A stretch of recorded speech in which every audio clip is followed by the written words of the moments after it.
Look, I'm just gonna say it. I am officially annoyed. I am standing here looking at the Jaecoo J7, and I feel like the US car market is stuck in 2015 while the rest of the world is living in a cyberpunk fever dream. This thing is supposedly a compact SUV, but it looks like a Range Rover and a Stormtrooper had a baby that graduated from MIT. We're talking about a car that costs less than a base model Civic in some markets, but comes with tech that makes a Tesla Model Y look like a BlackBerry.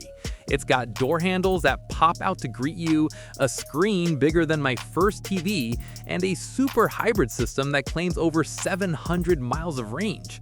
Bro, I can barely get to the grocery store and back in my truck without stopping for gas, and here is this Chinese spaceship just laughing at us. If this car landed in a dealership in Florida tomorrow, people would literally riot. Let's start with this face, because wow, the ego on this thing. It's got this massive waterfall-style vertical grille that screams, "I cost six figures," even though it definitely doesn't. The headlights are these mountain peak LED matrices that don't just turn on, they do a whole choreographed dance when you walk up to it. It's like the car is happy to see you, which is weirdly emotional for a piece of steel. And look at the hood. Those deep creases aren't just for show, they funnel air around the A-pillars to keep the cabin whisper quiet. It's got sensors tucked into every crevice, including a front-facing radar that looks like it belongs on a fighter jet. It's intimidating, man. It makes our domestic crossovers look like they were designed by people who just gave up on life.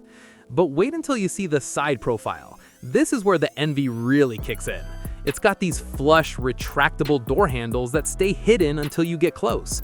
Why? Because aerodynamics, and also because it looks cool as hell.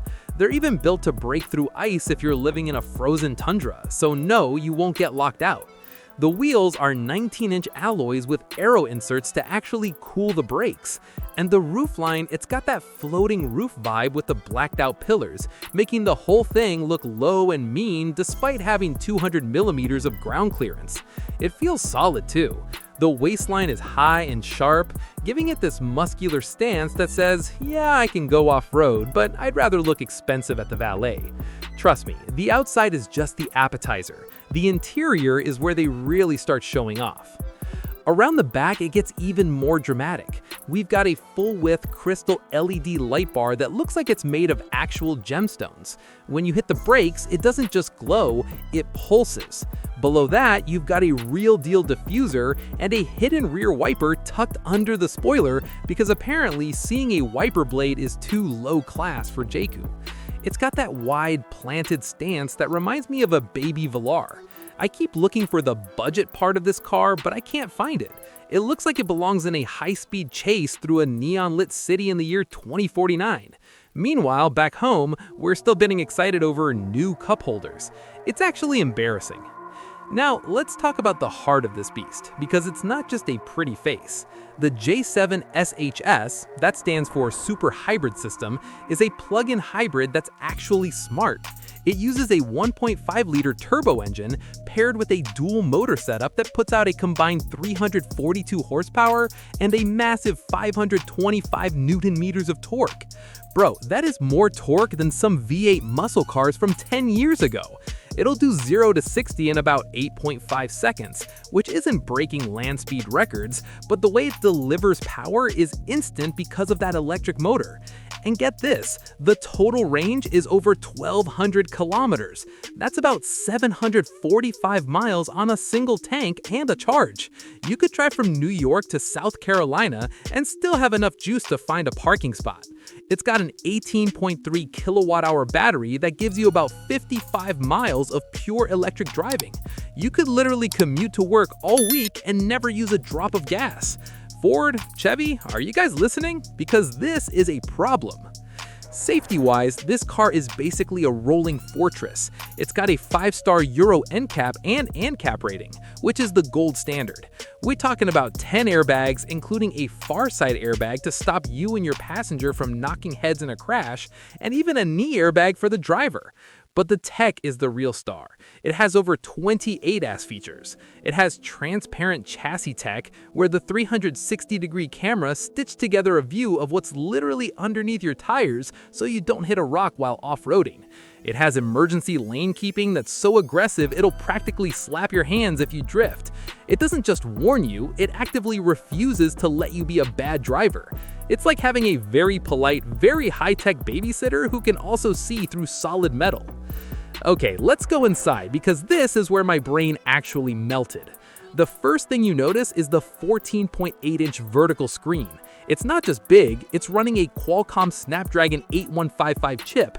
That means it's faster than your iPad. The refresh rate is like butter. There's no lag, no loading screens, just instant response.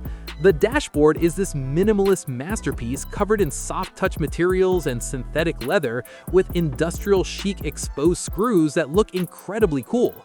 And the seats? They're ventilated, heated, and they have memory settings. There's even a boss key on the side of the passenger seat so the person in the back can move it forward to get more legroom. That's some Rolls-Royce level petty right there, and I love it. And the luxury touches don't stop. There's an 8-speaker Sony sound system that hits harder than my home theater. The ambient lighting has 64 colors and can actually pulse to the beat of your music.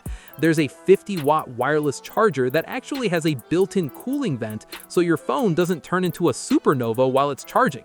Oh, and the center console, it's a literal refrigerator. You can keep your sodas cold while you're stuck in traffic. I'm sitting in here thinking, why does my $60,000 SUV at home have plastic that feels like a recycled milk jug? Everything you touch in here feels premium. The panoramic sunroof is massive. It covers almost the entire roof, making the cabin feel like a glass house. It's a vibe, man. It's a total vibe. Practicality? Yeah, they thought about that too. The trunk has a hands-free power tailgate that you can program to open at different heights so you don't hit your garage ceiling. It's got about 500 liters of space, which is enough for a massive Costco run or a week's worth of I'm moving out luggage. The rear seats fold nearly flat, and there are hooks, nets, and even a 220-volt outlet in the back. You could literally plug in a laptop or a coffee maker. It's got V2L, vehicle to load, so you can use the car's battery to power a campsite. You could run a projector and watch a movie in the woods using your car as the battery. Bro, I can't even get my car to charge my AirPods properly sometimes. Now, for the part that's going to want to throw your computer out the window, the price. In markets like Australia or Southeast Asia, this thing starts at roughly $32,000 for the petrol version and goes up to maybe $45,000 for the fully loaded top-of-the-line Super Hybrid. Let that sink in. For the price of a basic, boring crossover in the US, you could have a 340 horsepower luxury tech spaceship with a refrigerator in the armrest and a 5-star safety rating. It's honestly insulting. It makes the entire Western car industry look like they've been napping for a decade. The Jaecoo J7 isn't just a car, it's a wake-up call that we aren't even invited to hear yet. So here's the real question. If you could walk into a dealership tomorrow and buy this for $35K, would you ever even look at a Tesla or RAV4 again? Or are you sticking with the brands you know, even if they're giving you half the tech for double the price? I'm genuinely curious because this thing has me questioning everything. Drop a comment below and let me know if I'm crazy or if we're getting robbed in the States. While you're down there, smash that subscribe button and hit the like if you're as jealous as I am. We've got more of these insane global cars coming up that are gonna make you want to move overseas just for the commute. Thanks for hanging out with me at Vroom. I'll see you in the next one, assuming I haven't moved to Australia to buy a Jaecoo.